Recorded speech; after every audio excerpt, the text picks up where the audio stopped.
दोस्तों खेसारी लाल यादव ने वो कर दिया जो किसी के बस नहीं है। सीसीएल में इनका एंट्री हो चुका है, मजा आने वाला है, मतलब सिस्टम इस बार हैंग होने वाला है। और सीसीएल में आप लोग को पता है कहाँ कहाँ से लोग मैच देख खेलने आते हैं। भोजपुरी हो गया, तेलुगु हो गया, तमिल हो गया, बंगाल हो गया, नेपाल हो गया, इस सारे जगह से भोजपुरी में भी खेला जाता था। रवि किशन सर ये सब खेलते थे, लेकिन इस बार खेसारी लाल का एंट्री हो चुका है। आप लोग कल रात को वीडियो नहीं देखे हैं तो मेरे चैनल पे वीडियो जाकर देख सकते हैं आप लोग, नहीं तो डिस्क्रिप्शन में वीडियो डाल दूंगा, उस पर देख सकते हैं।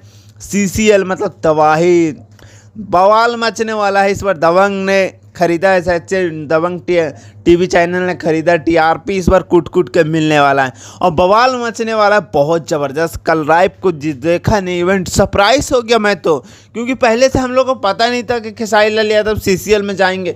ये पता है कि हर साल मैच होता है सीसीएल के, लेकिन ये नहीं पता था खेसारी लाल यादव भी एंट्री मारेंगे इस साल। मज़ा आ गया, तबाही मचने वाला है। आप लोग तैयार रहिएगा धमाका देखने के लिए। देखते हैं 2024 में मैच स्टार्ट होगा। सो ज़्यादा कुछ नहीं बोल रहा हूँ, लव यू बाय।